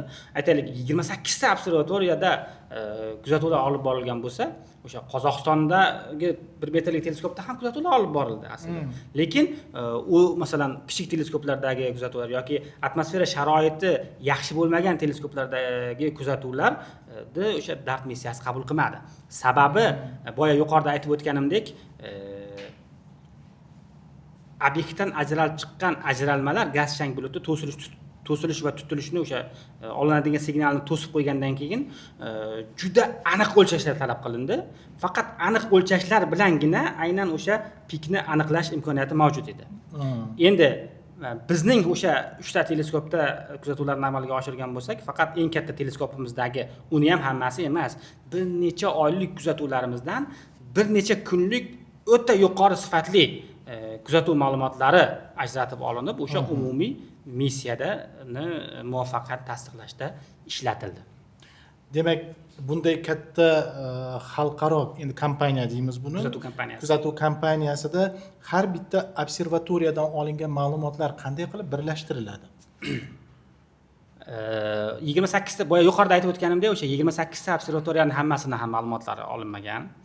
Faqat ma'lum observatoriyalardan ham ma'lum sifat talablariga javob beradigan anaqalar olib olingan. Endi bu nima qilinadi? Olaylik o'sha oxirida olaylik bir 10 ta observatoriyadan olaylik 1000 soatlik kuzatuvlar ajratib olindi deylik, o'sha sifat talabiga javob beradigan. Bu kuzatuvlar tarqoq holatda bo'ladi. Mana masalan o'sha 2022-yil sentyabrda boshlangan bo'lsa bu, keyin 2023-yil martigacha kuzatuv davom etsa, bu tarqoq holatda bo'ladi. 1000 soat, o'sha 1000 soat uzluksiz bo'lmaydi.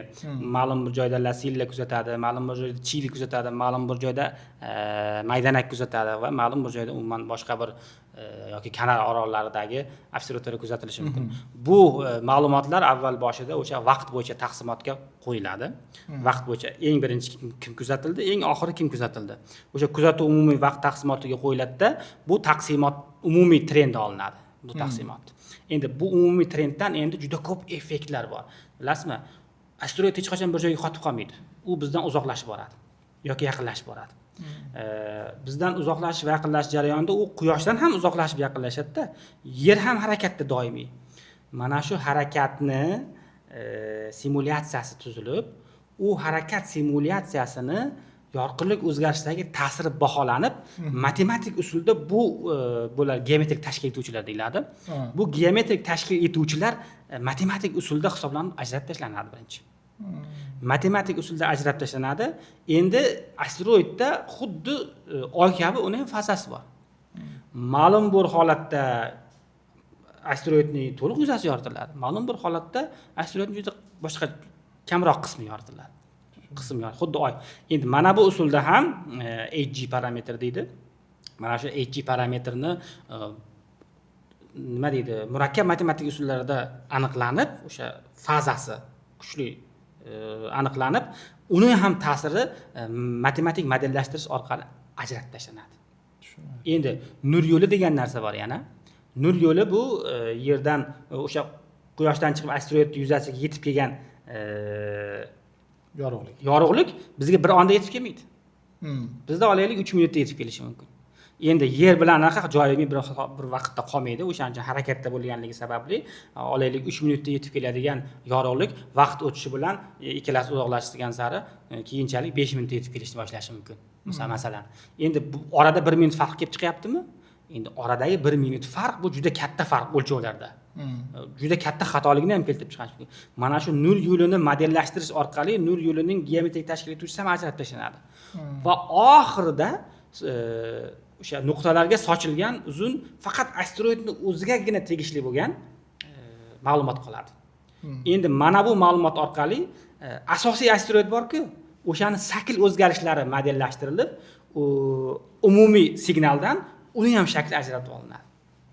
Uni ham shakli ajratib olingandan keyin oxirida o'sha yo'ldoshni orbital harakatiga tegishli bo'lgan tashkil etuvchi qoladi. Mana shu orbital harakatga tashkil etuvchini davrini o'lchash orqali keyin oxirida endi ko'pchilikka kuzatilishi mumkin, qarab turasan, aylanyapti, u to'sti ochildi, sen endi o'lchab olding uni. Aslida unaqa emas. Yuqoridagidek juda murakkab amaliyot amalga oshiriladi va nima deydi? Bu amaliyotni amalga oshirish ham juda murakkab jarayon hisoblanadi. Bu ishlar keyinchalik yana bir muhim e'tirofga sazovor bo'ldi. 2026-yilda siz va Otabek Burxonov NASAning jamoaviy yutuq uchun mukofoti bilan taqdirlandingiz. O'zbekiston Fanlar akademiyasi mukofot aynan DART loyihasi doirasidagi xalqaro ilmiy faoliyat bilan bog'liqligini ma'lum qilgan. Shunday. Shu munosabat bilan ham yana bir bor tabriklayman. Bu mukofotga kirgan jamoaviy ishda sizlarning hissangiz, o'zlaringizni hissalaringizni qanday ta'riflagan bo'lardingiz? Xo'p, bilasizmi, bu yerda kimnidir hissasi ko'p, kimnidir hissasi oz deyish biroz noto'g'ri bo'ladi. Biroz noto'g'ri bo'ladi.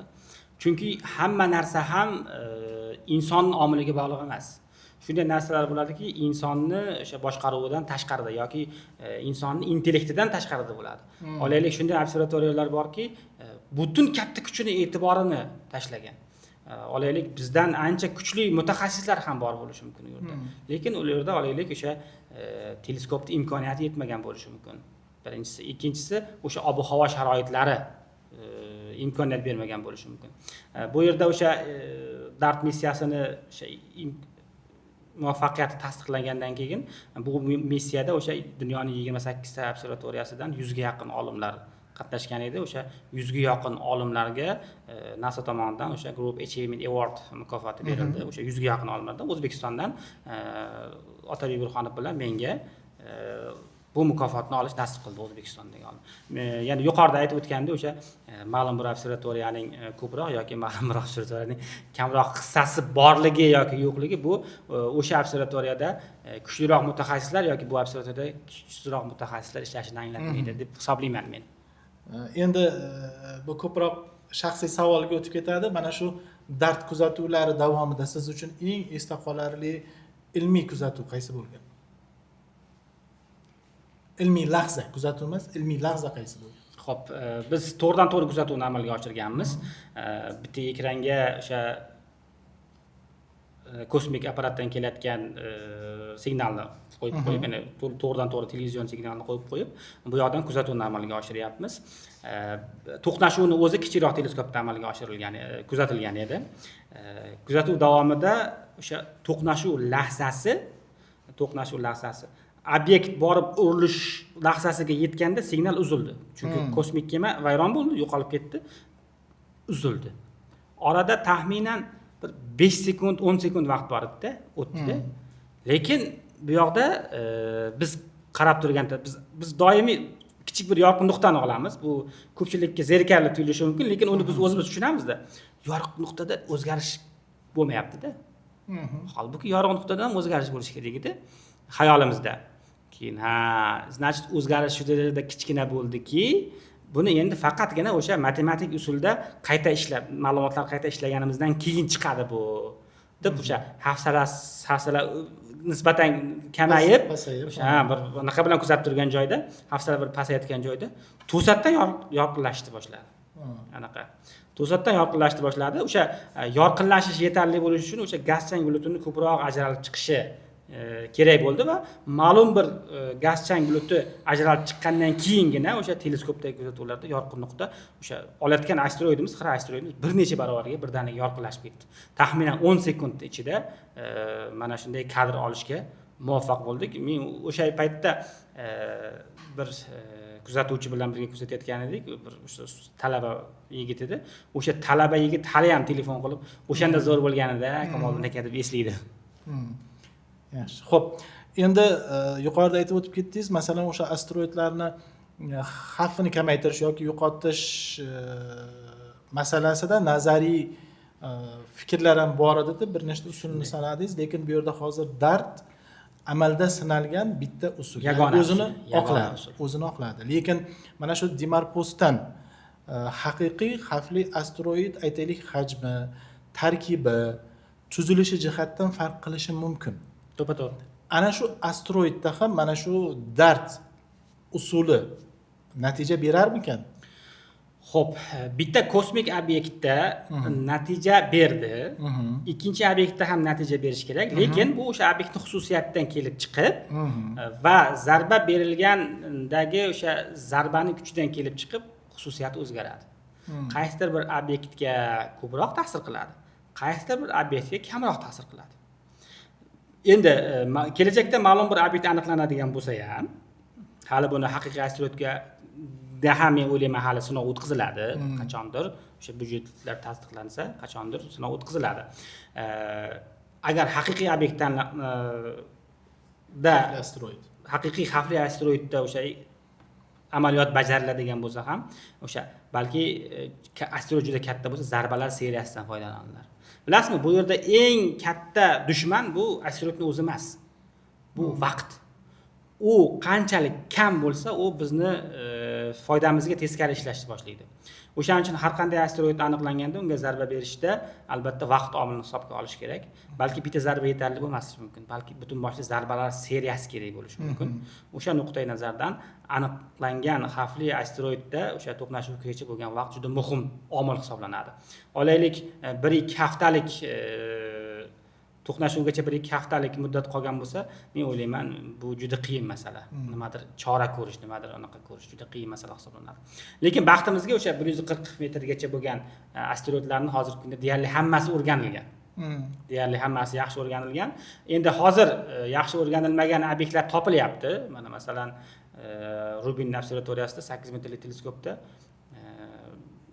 maxsus o'sha asteroidlarni o'rganish uchun maxsus ishlab chiqildi. Butun osmonni o'rganish uchun aslida maxsus yasab chiqildi. Juda katta teleskop, 8 metrli teleskop va uni maxsus kamerasi bor. Juda katta maxsus kamerasi bor. Bir kechada 20 terabayt danni oladi. Ma'lumot oladi osmonni kuzatishda. 3 marta rasmga olib 11 mingta yangi obyekt topdi. 3 marta rasmga olish orqali 6 oy ichida 11 mingta yangi obyekt topdi. Shu nuqtai nazardan topilayotgan obyektlarning ham juda katta qismi kichik obyektlar hisoblanadi va bu kichik obyektlar katta talofat beradigan obyektlar emas. Shu paytgacha to'qnashuvdan bevosita oldin topilgan obyektlar soni bugungi kunda 11 tani tashkil qiladi. 11 ta asteroid obyekt shu paytgacha yer bilan bevosita to'qnashishdan bir necha soat oldin aniqlangan. Endi bitta savol tug'iladi, nimaga bu oldinroq aniqlasa bo'lmasmidi? Nimaga unday bo'ldi? Qarab turibmiz-ku shun. E'tibor bergan bo'lsangiz, Chelyabinskga tushgan asteroidda ham aniqlashga muvaffaq bo'lmagan edik. Bugungi kunda ham juda ko'plab asteroidlar topilyapti. Bugungi kunda topiladigan xavfli asteroidlarda anaqani ulushi katta. Mana Quyosh tomonidan keladigan obyektlarning ulushi katta. Biz astronomlarning teleskopimiz tunda yaxshi ishlaydi. Quyoshga teskari tomonni yaxshi ko'radi.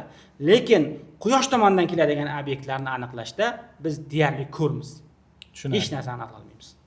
Demak, vaqt masalasiga to'xtaladigan bo'lsak, suhbatimiz boshida ham aytib ketdingiz, agar biz o'sha bir xil bo'lgan xavfli asteroidlarni agar biz 20 yil oldin aniqlasak yoki 5 yil oldin aniqlasak yoki to'qnashuvga 6 oy qolganda aniqlasak, ularni burish imkoniyatimiz, ya'ni shunday burish imkoniyatimiz, uni yo'nalishini qanchalik o'zgaradi, qanday o'zgaradi? Xo'sh, boya bu asteroidlarning o'sha xavfini tushuntirib berdim. O'lcham qancha katta bo'lsa, uni xavfliligi ham shuncha katta bo'ladi. Shuningdek, massasi ham shunchalik katta bo'ladi. Endi massa qanchalik katta bo'lsa, unga beriladigan zarbaning kuchi ham shunchalik katta bo'lishi mumkin. Endi o'zgarmas kuchdagi zarbalar bilan beradigan bo'lsak, olaylik o'lchami bir necha 100 metrlik obyektga bitta zarba yetarli bo'lsa, o'lchami kilometrlik obyektga butun boshli yillar davomidagi zarbalar seriyasi kerak bo'ladi. Agar vaqt qisqaroq bo'lsa-da, endi agar vaqt uzoqroq bo'lsa, ikkita zarba bilan ish hal bo'lishi mumkin. Uzoqroqqa yo'l o'zgargan yo'lda uzoqroq masofa bosib o'tsa, bu keyingi o'sha to'qnashuv chizig'idan ancha uzoqqa ketgan bo'ladi. shu nuqtai nazardan vaqt masalasi juda muhim omil. Demak, bergan ma'lumotlaringizdan shu xulosaga kelish mumkinki, mana shu yerga xavf soladigan asteroidni zarba yordamida juda katta masofaga surib yuborish shart emas ekan. Shunday. Uni yo'nalishini ozroq buradigan bo'lsak, Shunday. vaqt o'tishi Bizga vaqt davomida yetarli darajada vaqt mavjud bo'lsa, o'sha burilish sekin-sekin qo'shilib xavfsiz bo'lgan hududgacha yetib boradi. tushunarli. Endi eng murakkab ssenariyni olaylik. Yerga urilish xavfi bo'lgan asteroidni aniqlash uchun vaqtimiz kam. Juda kam vaqt qolgan. Ya'ni aytaylik, Savolni aniqlashtiring. yer bilan to'qnash ehtimoli Aniqlandi, yuqori. lekin vaqt kam. Ha, Tushundim. yer bilan to'qnash ehtimoli juda yuqori, lekin uni burish uchun yillar emas, juda kam vaqt qolgan. Bunday vaziyatda dardga o'xshash usuldan tashqari qanday variantlar ko'rib chiqiladi? Xo'sh, bunday sharoitda bilasizmi, biror usulni o'zini aytib, qaysidir bir usulni o'zini tanlash juda murakkab masala. Men o'ylayman, agar obyekt juda katta bo'ladigan bo'lsa, o'sha kichikroq zararga yetish uchun, endi katta zarardan ko'ra agar umuman chiqish iloji mavjud bo'lmasa, o'sha katta zarardan ko'ra kichikroq tanlashga, zararni tanlashga insoniyat majbur bo'ladi. Va o'ylaymanki, buni parchalash orqali zararni kamaytirishga erishishiga harakat qilishiga ishonaman. Lekin bir masala bor, agar insoniyatning qo'lidagi yadro qurollaridan foydalanadigan bo'lsak, u yerda ajraladigan radioaktiv chiqindilar o'sha asteroid bo'laklari bilan birgalikda kirib keladi atmosferaga va bu 2 barobarga oshadi xavflilik darajasi. O'sha xavfdan keyingi zarar ham 2 barobarga bir necha barobarga oshishi mumkin. Shu nuqtai nazardan hali insoniyat yaqinda aniqlangan xavfni bartaraf etish bo'yicha mudofaa salohiyatiga ega emas deb baholashimiz mumkin. Aslida insoniyat hali kichkinagina bitta tajriba qildi sayyoraviy mudofaa masalasida. Lekin hali sayyoraviy mudofaa sohasini o'zi rivojlangan deb ayta olmaymiz. Tushunarli. Faraz qilaylik, to'qnashuvni endi oldini olishning umuman imkoniyati yo'q. Asteroidning yerning qaysi nuqtasiga tushishini oldindan hisoblab chiqish mumkinmi? O'sha juda kam vaqt oralig'ida. To'g'ri, bu nazariy jihatdan mumkin. Men boya yuqorida aytib o'tdim, o'sha apofiz uchun bir vaqtlar uni o'sha xavfliligi juda yuqori deb hisoblangan vaqtda to'qnashuv ehtimoliy to'qnashuv chiziq hisoblangan edi. O'sha Qozog'iston yuqori qismidan Xitoy orqali Janubiy Sharqiy Osiyoga. Endi uzoqroq kuzatishlar davomida asteroid qanchalik yaqinroq kelaversa, qanchalik yaqinroq kelgani sari undan olinadigan ma'lumotlar natijasida o'sha to'qnashuv chizig'i sekin-sekin ma'lum bir kichik chiziqchaga torayib borishi mumkin. Va bu torayish ma'lum bir hududni belgilab olish imkoniyatini beradi va agar bu ma'lum bir aholi punktiga yoki shaharga to'g'ri keladigan bo'lsa, o'sha shahar yoki o'sha aholi punktini evakuatsiya qilish yoki ma'lum bir choralarni ko'rishga imkon berishi mumkin deb o'ylayman. Lekin baribir bu hali sinovdan o'tmagan vosita. O'sha vaqtda olaylik jamiyat o'zini qanday tutishi yoki o'sha shuni o'rganadigan olimlar beradigan ma'lumotlarni mas'ullar qanday qabul qilishi bu boshqa masalalar. Biz shu paytgacha astronomlarga ma'lum bo'lgan asteroidlar haqida gaplashdik. Yer uchun xavf tug'dirishi mumkin bo'lgan asteroidlarning hammasini bugun bilamizmi? Afsuski yo'q. Agar hammasini bilganimizda edi, kuniga bir necha o'nlab asteroid bugun kashf qilinmagan bo'lardi. Men boya yuqorida aytib o'tdim. Kuniga juda ko'plab miqdorda obyektlar hozirgi kunda kashf qilinyapti. Buni ikkita sababi bor. Birinchisi, obyektlarning o'lchami qancha kichiraygan sari quyosh tizimida ularning soni ham ortib boraveradi. Endi avvaliga insoniyat o'sha yorqin obyektlarni, o'sha Sirera olaylik diametri 1000 kilometrga yaqin va undan endi sekin kichrayib ketishyapti. Bir paytlar o'sha diametri 100 kilometrlik yoki 50 kilometrlik obyektlarni aniqlash imkoniyatiga ega bo'lgan bo'lsa, insoniyat hozirgi kunda diametr bir necha metrlik, 10-15 metrlik obyektlarni ham o'sha juda uzoq masofalardan aniqlash imkoniyatiga ega bo'lyapti. Shu nuqtai nazardan endi bu yog'iga asbob uskunalarimiz murakkablashgani sari, zamonaviylashgani sari o'ylaymanki, o'sha asteroidlarni, yangi obyektlarni topilishi ham ko'payib boraveradi. Sababi yuqorida aytib o'tgandek, kichik obyektlarning soni o'sha katta obyektlarning sonidan nihoyatda ko'p darajada. Lekin bir xursand qiladigan omil bor, bu o'sha topilish ko'paygani sari ularning o'lchamlari ham kichrayib boradi. O'lchamlar kichrayib borgani sari uning xavfi ham kamayib boradi. Tushunarli. Bugun qaysi obyektlarni topish qiyinroq? Kichikroq va xira ko'ringanlarnimi yoki bo'lmasam kuzatish uchun noqulay yo'nalishdan kelayotganlarmi? Eng asosiy masala bu yerda siz ikkinchi aytganingiz bu noqulay yo'nalish. Bu o'sha quyosh tomonidan kelayotgan obyektlarni, ya'ni yerni orbitasini o'z orbitasi yer orbitasining ichki qismida yotgan obyektlar. Ular hech qachon yerning tun qismidan ko'rib bo'lmaydi. Yer o'zini o'zi to'sib qo'yadi. Ular faqat kunduzi ko'rish imkoniyatiga egamiz. Lekin obyekt juda kichkina bo'lgani uchun va quyosh nuri juda yorug' bo'lgani uchun optik teleskoplar yordamida bu obyektlarni kuzatib aniqlash imkoniyati juda kam. Faqat radarlar yordamida aniqlash imkoniyati bor, lekin afsuski radarlarni ko'rish maydoni juda cheklangan va ular juda yaqin kelgandan keyingina aniqlash imkoniyati bor. Hozir ichki tizimda o'sha atirlar, olaylik atomlar deb ataladigan guruhlar bor. Juda katta sondagi obyektlar o'sha yerda harakatlanadi, lekin ularning ko'pchiligi o'sha radar usullari orqali aniqlangan optik usullar bilan aniqlashga quyosh xalaqit beradi. Kamoliddin, endi biz suhbat boshidagi asosiy savolimizga qaytsak. Biz asteroidni qanday topishimizni, uning orbitasini va xavfini qanday hisoblashini ko'rib chiqdik. Dard insoniyat asteroid harakatiga ataylab ta'sir qila olishini amalda ham ko'rsatib berdi. Lekin asteroidning xususiyatlari, uni qanchalik erta aniqlashimiz va bizga qancha vaqt qolishi ham hal qiluvchi ekanini gaplashdik. Shularning barchasidan kelib chiqib, bugungi ilm-fan va texnologiyalar bilan yerga xavf tug'dirayotgan asteroidni to'xtata olamizmi? Men o'ylayman, bu qisman javob berdik yuqoridagi anaqamizda, gaplarda qisman javob berib ketdik.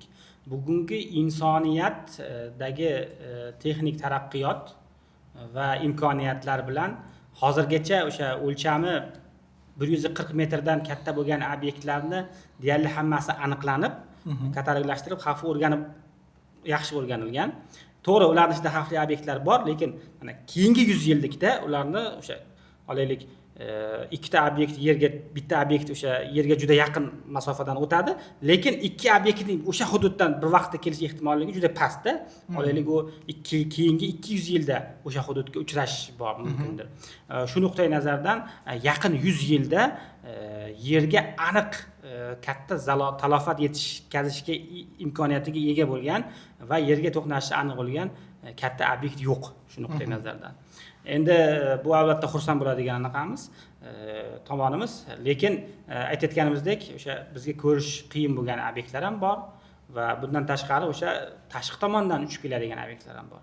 Shu paytgacha 3 ta obyekt, eng oxirgisi o'sha 3i Atlas kometasini olishimiz mumkin. O'sha quyosh tizimining tashqi qismidan, ya'ni umuman boshqa sistemadan bizni quyosh tizimimizga kirib kelib, manyovr qilib boshqa tomonga yo'nalishni o'zgartirib uchib ketdi. Agar mana bunday holatlar aniqlanadigan bo'lsa, men o'ylaymanki,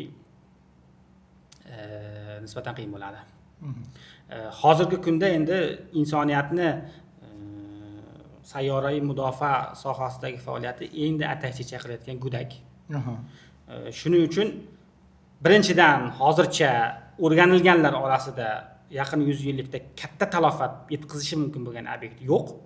Ikkinchidan bunday katta va talofat yetkazish aniq bo'lgan obyektni bartaraf qiladigan insoniyatning qo'lida hech narsa yo'q. Tushunarli. Bitta kichik eksperiment bizga umid beradi xolos, hali amaliy ish qilish imkoniyatini bermaydi. Demak, umid uchquni. Sekin-sekin olovga aylanish ehtimoli katta. Men aytaman, ilohim o'sha bunga majbur bo'lmaylik. Bunga o'sha mudofaa qilishga majbur bo'lmaylik o'sha kemasini, o'sha asteroid. Kamoliddin, siz qariyb 20 yilga yaqin asteroidlarni professional tadqiq qilib kelyapsiz. ular haqida ko'proq bilganingiz sari asteroid xavfiga munosabatingiz qanday o'zgardi? Xo'p, endi ikki tomonlama qarash mumkin bu narsaga. Ikki tomonlama qarash mumkin. Yerga o'sha har kuni deyarli 3-4 ta asteroid yaqinlashib o'tadi.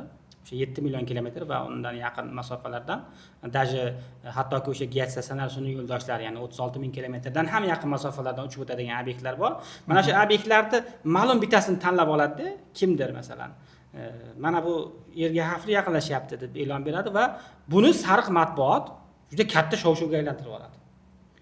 Shu nuqtai nazardan bugungi kunda matbuotda va o'sha jamiyatda tarqaladigan asteroidga tegishli shov-shuvlarning katta qismi shunchaki bo'rttirilgan. Shunchaki bo'rttirilgan.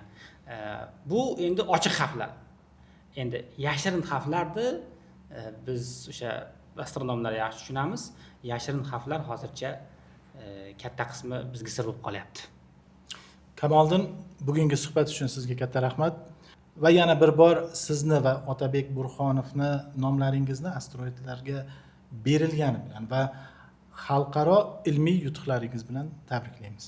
Rahmat. Bugun asteroid xavfi qanday aniqlanishi va asteroid xavfiga qarshi insoniyat qanday qarshi tura olishi bo'yicha qanday ishlarni amalga oshirganini va shu bilan bir qatorda hali qanday muammolar borligini ham ko'rib chiqdik. Sizningcha insoniyat asteroid xavfiga tayyormi? Fikringizni izohlarda yozib qoldiring. Sirli dunyo kanaliga obuna bo'ling. Ko'rishguncha.